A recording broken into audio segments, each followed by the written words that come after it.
E aí pessoal, sejam muito bem-vindos ao Fandom Prime. Meu nome é Cisco e vamos lá então para mais um vídeo de aquisições. Mas só para esclarecer uma coisa, a minha intenção para esse vídeo aqui não é fazer uma resenha desses materiais que eu vou mostrar para vocês. Porque, bom, eu não li eles, quer dizer, a maioria deles pelo menos, só que essa aqui são as aquisições e a minha pilha de leitura são outros 500. Então, para não simplesmente ficar pegando os materiais que eu comprei e ficar mostrando para vocês a capa e divagando sobre a sinopse deles, a minha intenção real para os meus vídeos de aquisições do Fandom Prime é desenvolver algumas conversas baseadas então nos materiais que eu comprei. Seja, bom, diretamente ligadas ao tema do quadrinho, sobre o quadrinho, ou enfim, qualquer coisa que para você saber se vai ter que assistir o vídeo até o final. Depende sempre do que está passando na minha cabeça. Então, nesse sentido, já fica avisado de antemão que eu possa vir a falar algumas bobagens ao longo do vídeo. E claro, eu também posso falar algumas coisas erradas, mas a minha intenção não é passar fake news para vocês, não. Então tudo que eu falo é baseado no meu conhecimento no momento que eu tô gravando o vídeo. Então, caso você me veja falando alguma coisa errada e sabe que eu tô errado, você pode me corrigir aqui nos comentários sem problema nenhum.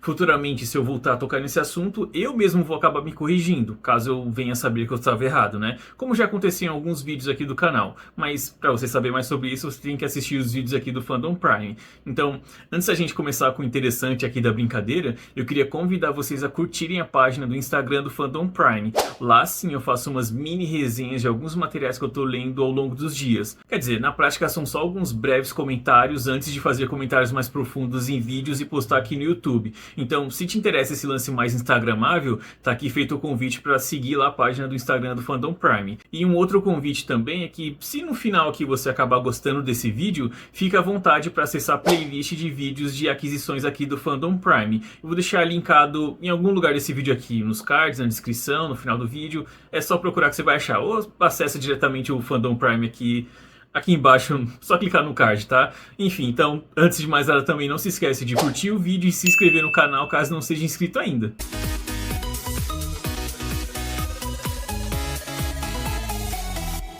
Beleza, então vamos logo para as aquisições. Lembrando, como sempre, que eu não vou mostrar os materiais aqui por ordem de loja ou data que eu comprei. Eu simplesmente faço uma pilha aqui e vou passando nesse conforme, beleza? Então, começando aqui com Ellie e Seu Gato. Esse aqui é um mangá da New Pop, que é menorzinho ó, que o tamanho padrão de um mangá. Ó. Aqui minha próxima aquisições, para vocês verem, comparar. Ó. É bem menorzinho. De largura dá o mesmo, tá? Só que de altura, então, dá quase que um dedo de diferença. Mas, enfim. O lance, então, aqui do Ellie e Seu Gato... Acho que se você já acompanha o Fandom Prime aqui há algum tempo, ou por alguma razão me conhece minimamente, se você me conhece minimamente, sabe que eu sou fascinado por gatos. Então, tá aqui a explicação suprema para que eu comprei esse material aqui. Mas, na prática, esse aqui é o famoso material fecha-carrinho, né? O famoso item fecha-carrinho. Porque é aquele tipo de coisa que você vai comprar para atingir o valor do seu frete grátis, dependendo de onde você está comprando, né? Ou é aquela coisa que você vai comprar que você já tá levando um tanto de coisas, que aí você vai ver aquilo lá e fala assim, ah, interessante, eu já tô levando esse... Bom, já minha compra já tá dando tanto aqui que um negocinho barato desse aqui não vai fazer a menor diferença, então vou levar, vai. E essa, bom, não sei se isso acontece com vocês, né, mas pra mim essa era a situação desse mangá aqui que faz anos que ele tá, tipo assim, no meu radar, né, que eu soube da existência dele, né, e sempre via assim, pensar, vou levar aqui, que da hora, eu gosto de gatos, né, sou fascinado por gatos, então vou levar, né, pra ver qual que é dessa brincadeira aí. Só que eu sempre pensava assim, não, minha compra já tá dando muito cara, então se for para tirar alguma coisa para aliviar meu bolso, eu vou tirar essa parada aqui que eu sei lá o que é, que nunca ouvi falar. Então, sempre nessa brincadeira eu sempre cortava aqui o Ellie e Seu Gato. Daí agora, nesse ano, finalmente chegou a vez de eu comprar esse material aqui. E esse aqui é um dos poucos materiais desse vídeo aqui que eu já li. E é realmente muito bacana. Se você gosta de gatos, porra, isso aqui é certeiro pra você. Vai contar a história dessa mina, né? Vai literalmente contar a história dela e seu gato. Mas a gente vai ver como que esses ser humaninhos fazem diferença na vida das pessoas, né? Porque no caso dessa história aqui, essa mina tá começando a ter uma crise fodida de burnout, né? Então o gato vai ser meio que... Não queria colocar dessa forma, mas vai ser meio que a salvação dela, né? Porque, querendo ou não, é meio que isso. Só que, enfim, futuramente eu posso fazer comentários mais profundos sobre isso, mas acho que o cerne, então, pra falar sobre esse mangá aqui, é que se você gosta de gatos, tá aqui um material perfeito pra, sei lá, pra dar de presente até pra alguém que gosta de gatos, ou se você mesmo gosta de gatos, tá aqui. Chuchu, beleza, show de bola, tá? É realmente muito bom. Não sei porque. É isso, ele é tão baratinho. Acho que o preço de capa não é lá tão barato, só que ultimamente está sendo vendido tão barato, né? Que vale a pena o investimento até. Não vai ser ofensivo, você não vai pensar assim, nossa, caralho, gastei dinheiro à toa.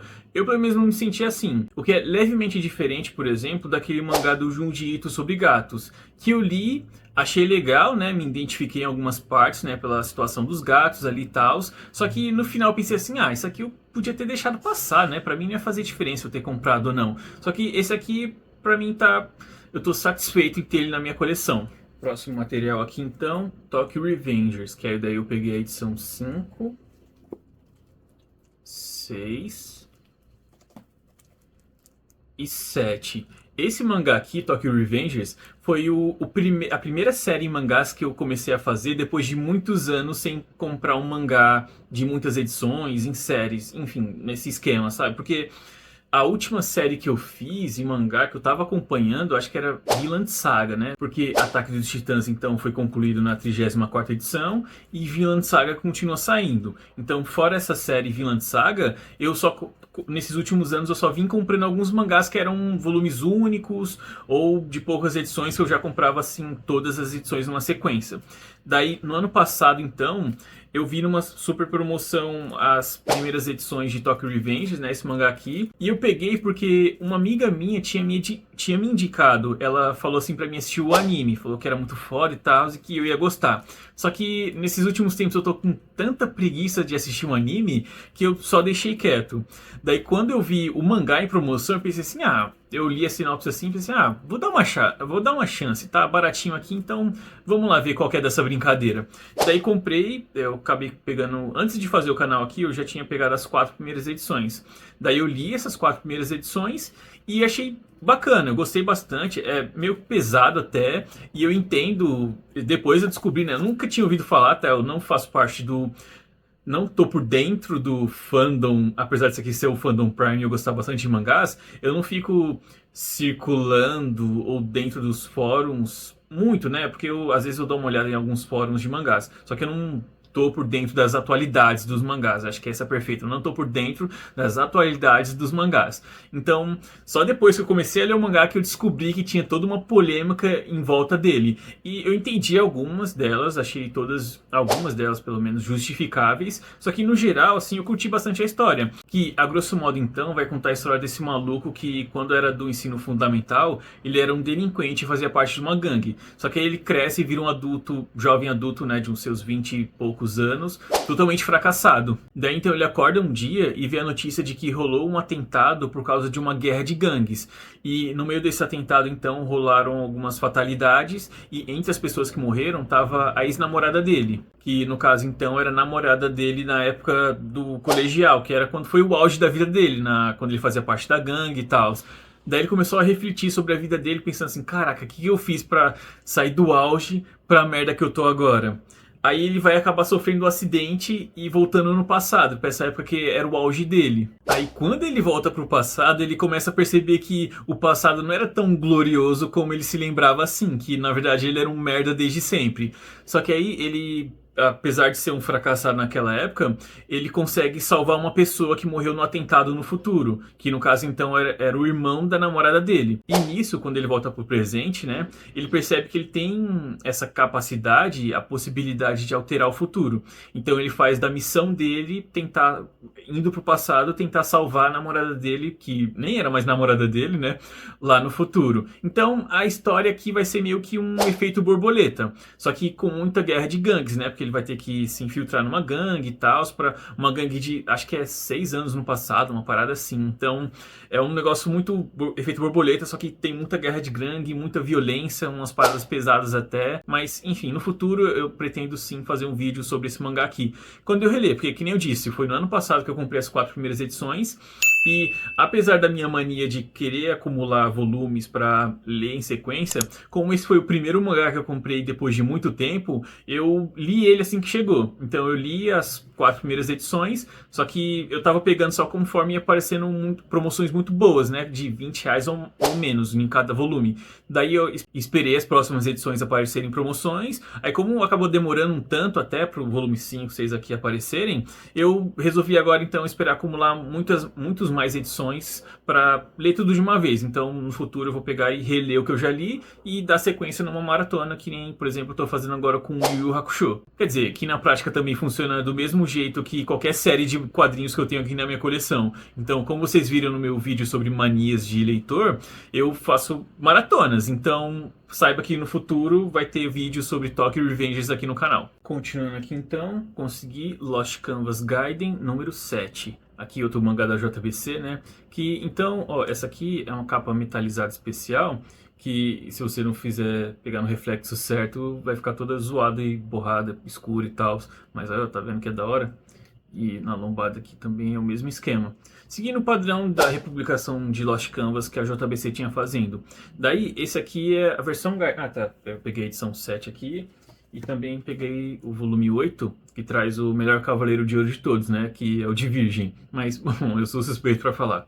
Enfim, então, o esquema aqui dessa série Gaiden é que, na prática, seria meio que um spin-off. Só que, efetivamente, esse termo que é japonês, histórias Gaiden são histórias que são paralelas ou complementares à história principal. Então, não é um spin-off, porque um spin-off, na prática mesmo, seria meio que uma história que fugiria do núcleo da história original. Então, um Gaiden, então, ainda é o núcleo da história original, só que é uma história perpendicular à história original. Então, ela está complementando ali o que foi mostrado na história original.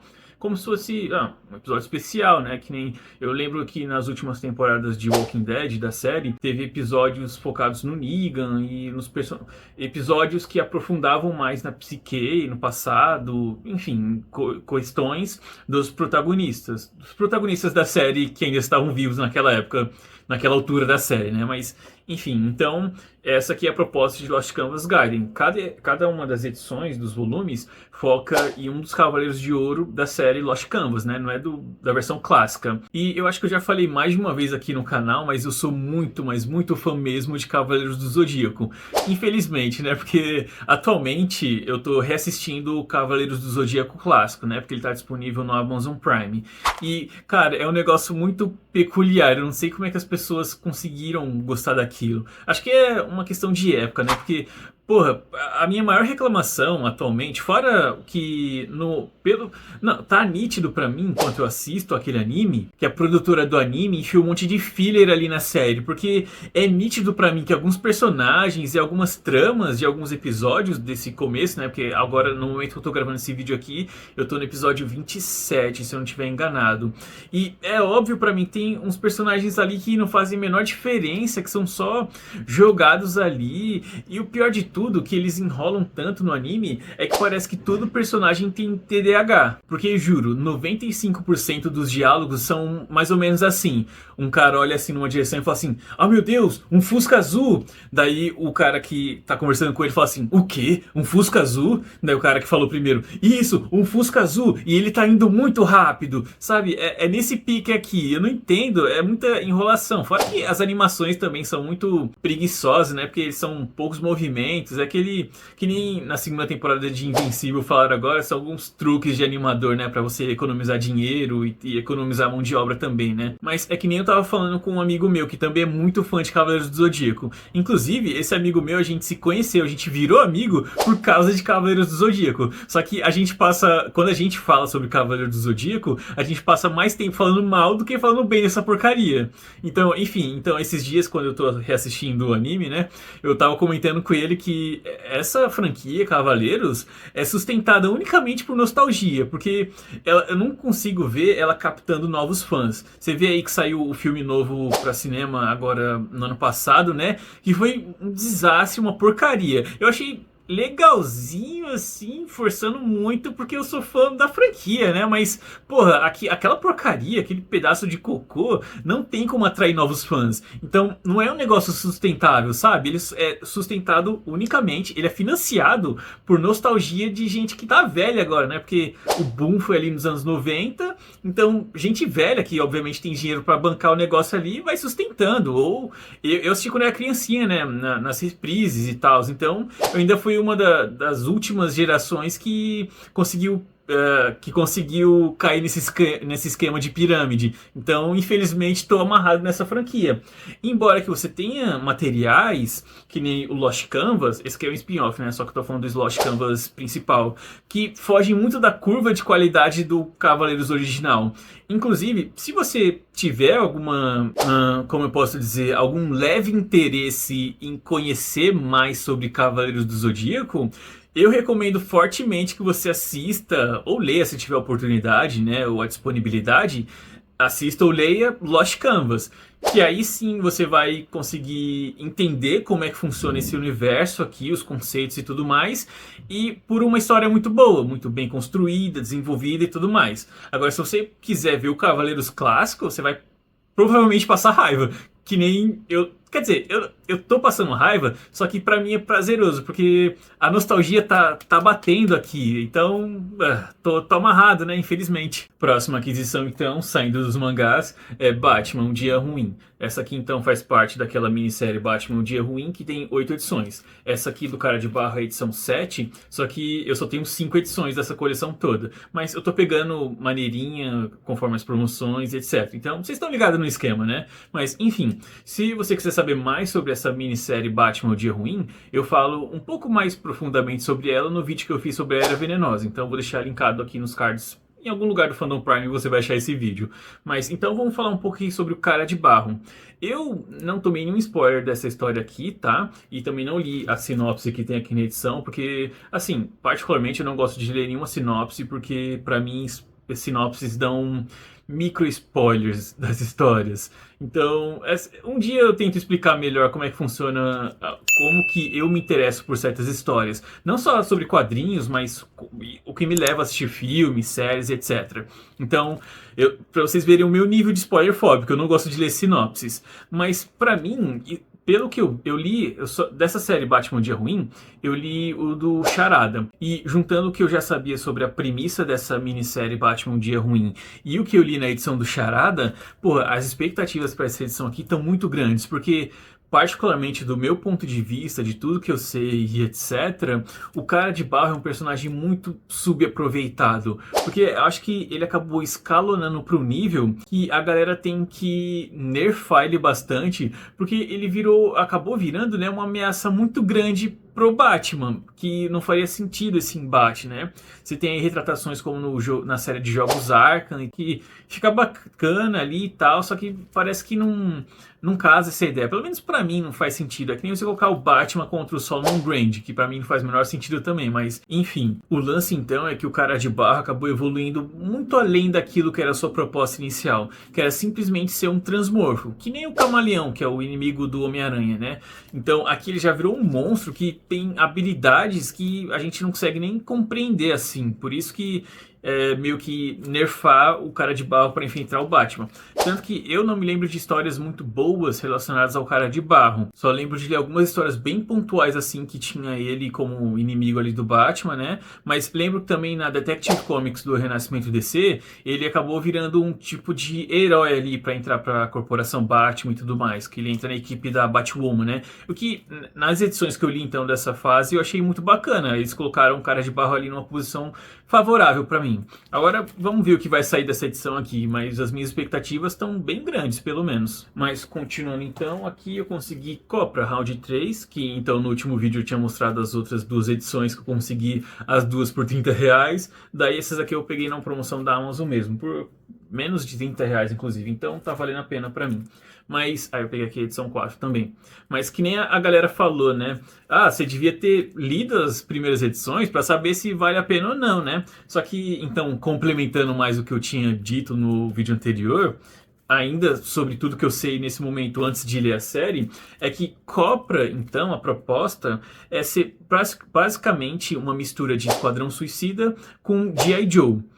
Como a minha geração não tem nada a ver com G.I. Joe, né? Se você é mais velho do que eu e era criança nos anos 80, você tem mais moral para falar sobre G.I. Joe do que eu. A minha experiência com G.I. Joe é sobre os filmes que saíram agora nessa década de 2010, que a galera que era mais fã de G.I. Joe fala que é muito suspeito esses filmes, né? Mas eu achei bacana e tal. E a proposta, então, dessa série aqui continua me atraindo. Então, eu vou ver se é boa ou não, se me agrada ou não, com a história completa, não só baseado no primeiro volume. Então é assim que eu sempre faço, tá? Sério, depois eu tento elaborar. Agora não tô com paciência para tentar elaborar como que funciona a minha tomada de decisão para acompanhar séries, né? Mas o importante de dizer mesmo é que ainda me é interessante e vamos ver então quando eu conseguir juntar todas as edições e ler a série completa, qual que vai ser o meu veredito final. Ah, mas uma coisa também complementando melhor, o Pipoca Nanquim tinha dito que ia fechar essa coleção aqui de Copra em 6 edições, só que pesquisando eu vi que lá nos Estados Unidos a Image concluiu a série Copra, a série de encadernados, né, capa cartão assim, de TPBs, em 7 edições. Então, ou eles estão passando fake news que a série fechou em 6 volumes, ou eles, sei lá, vão deixar para publicar depois. Sei lá, eu sei que a história de verdade então fecha em 7. Aqui, por enquanto, no Brasil, eles já lançaram 6 edições, que disseram que ia ser a última, então sei lá como é que vai ser. Continuando aqui então, a aquisição que eu não esperava fazer tão cedo assim, mas que eu consegui num esquema muito bom, que foi Stargirl por Geoff Johns. Que, bom, eu não esperava pegar tão cedo assim, porque para padrões de capa dura, eu acabo demorando bastante para adquirir esses materiais, né? Porque eles demoram mais para entrar em grandes promoções. Só que eu peguei usado, então o cara tava se desfazendo e, cara, acho que metade do preço até. Então, porra, valeu super a pena pra mim. E um material que eu tava muito afim de ver, porque eu sou um órfão da série da Stargirl que saía no HBO Max. E, meu, sinceramente, essa série da Stargirl é fantástica. E, assim, a forma perfeita pra descrever pra vocês como que é essa série da Stargirl é que ela é no mesmo pique, no mesmo naipe de Smallville. Só que, bom, melhor, né? Por causa dos avanços tecnológicos, o desenvolvimento de roteiro, de personagens, etc. Então, se você gostava de Smallville, se ainda gosta, né? Se você em alguma vez, em algum ponto da sua vida, você foi fã de Smallville, eu super recomendo que você dê alguma chance para assistir essa série da Stargirl. Se você se enquadra nessa situação, se você gosta de histórias teen, de super-heróis assim dinâmicos, uma história mais adolescente e tal, ela tem uma carga de drama, só que também tem o seu tom mais leve e tal, né? Porque a gente tá lidando com heróis adolescentes e tal. Então, se esse tipo de proposta te atrai, te interessa, eu super te recomendo essa série da Stargirl e eu acho que você não vai se arrepender. Mas bom, é porque é uma série de 45 minutos, então às vezes a galera não tem paciência ou nem sabia da existência dessa série, só que eu nunca vou deixar de recomendar ela, porque foi uma surpresa pra mim. Eu assisti porque era na época que eu conseguia assistir muitas mais séries e só assisti sinceramente porque era da DC. Então eu tinha o tempo e tinha um interesse geral. Só que foi uma surpresa muito grande pra mim. Então essa série aqui, que é do criador da personagem, pô, com certeza, de algum modo, eu acabar adquirindo. Embora que eu tenha entendimento de que a Stargirl que eu vou encontrar nesse encadernado aqui é diferente da Stargirl da série, porque essa edição aqui, essa fase aqui da personagem, se eu não estiver enganado, foi feita no final dos anos 90. E durante desse período aqui até correndo nos anos 2000, né, naquela série da Sociedade da Justiça, que também foi feita pelo Geoff Johns, a Stargirl foi melhor desenvolvida, né, acabou evoluindo como personagem. Então, por isso que a Stargirl da série é um produto do que foi construído em cima da personagem. Então, essa aqui, a gente pode dizer que seria uma Stargirl em começo de carreira. Mas eu vou falar mais profundamente sobre isso depois que eu ler esse material aqui. Mas, cara, sério, sinceramente, super recomendo a série. Próximo material, então, é Batwoman, do Greg Rucka e o J.H. Williams III.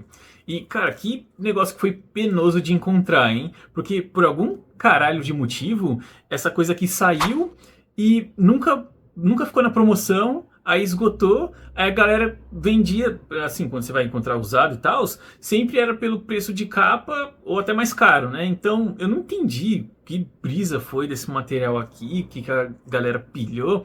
Enfim, sei lá, mas eu imagino que seja porque é uma história muito fantástica e ninguém queria efetivamente se desfazer desse material aqui.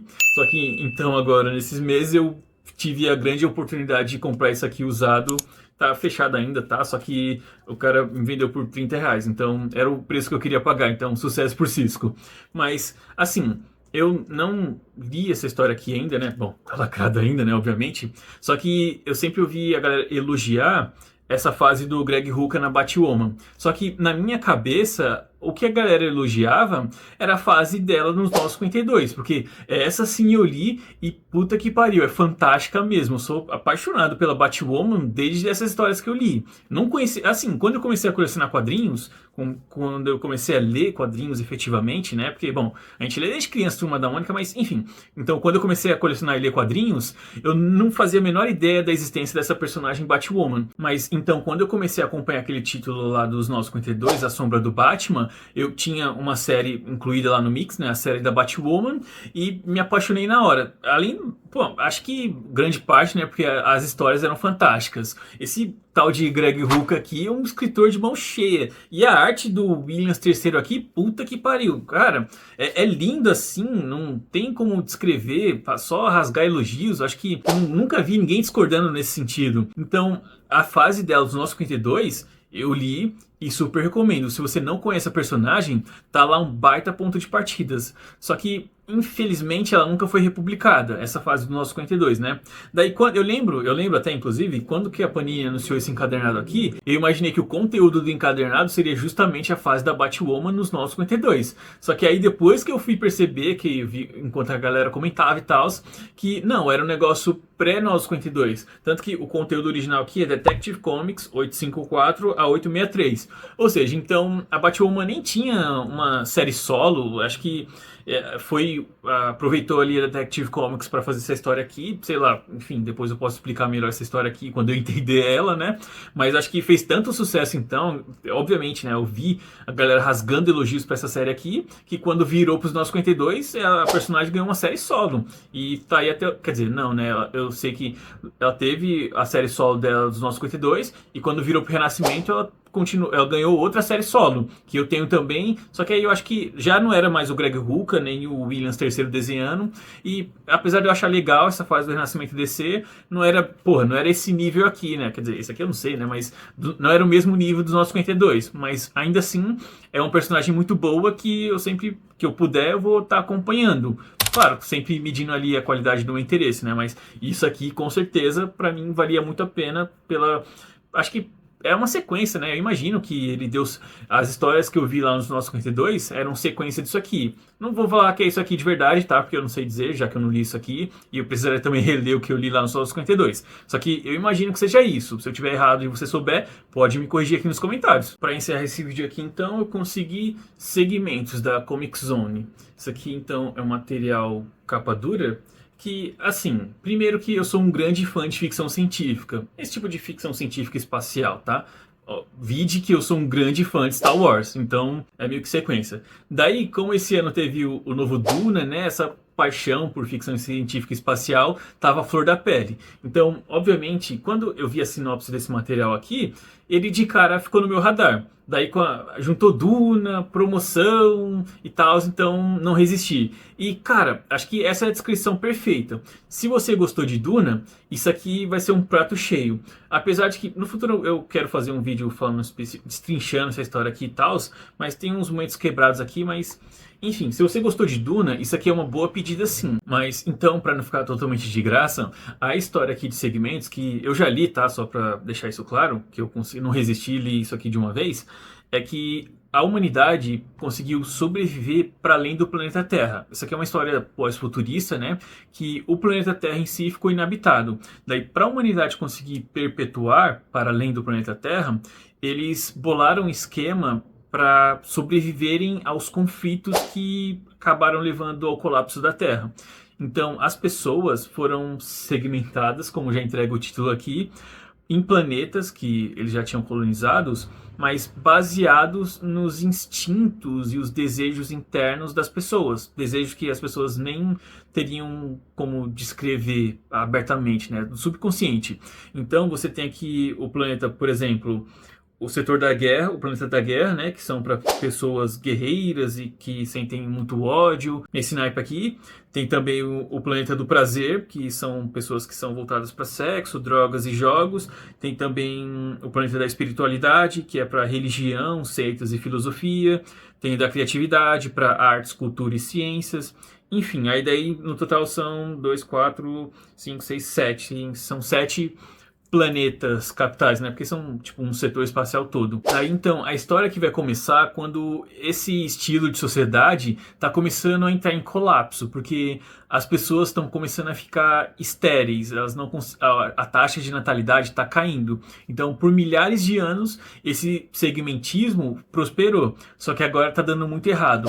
Então, o que está acontecendo é que está nascendo uma rebelião, uma galera contrária ao segmentismo que está começando a ficar mais poderosa justamente na iminência da extinção da humanidade. Então, a história aqui vai ser sobre isso, sobre uma revolta contra o segmentismo, pessoas que não querem mais serem obrigadas a ir para um lugar só porque disseram para elas que elas pertenciam àquele lugar.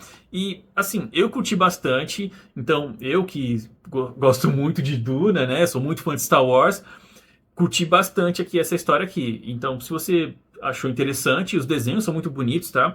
Teve uma galera que eu vi, pelo menos assim pela internet, que foi na onda dessa história aqui mais pelos artistas envolvidos. Eu, sinceramente, não tinha muita familiaridade com eles, então eu fui mais pela proposta da história e fui satisfeito por causa disso. Fiquei chuchu beleza. Então, no final das contas, eu recomendo sim essa história aqui. Se você, pelo que eu falei aqui, ou se você quiser dar uma pesquisada depois, te interessar, olha, eu recomendo então. Então é isso, pessoal. Espero sinceramente que vocês tenham gostado do vídeo e obrigado por ter assistido até aqui. Agora vamos trocar uma ideia aqui nos comentários. Comenta o que você achou aqui das minhas aquisições, o que você achou do que eu falei, comenta o que você comprou nesse mês de março de 2024, se você se lembra, né? Enfim, pode comentar o que você quiser. Pode comentar críticas, elogios ou sugestões. Fica à vontade que o momento nos comentários é totalmente seu. Também não se esqueça de acessar, então, se você não assistiu os outros vídeos, de acessar a playlist dos vídeos de aquisições.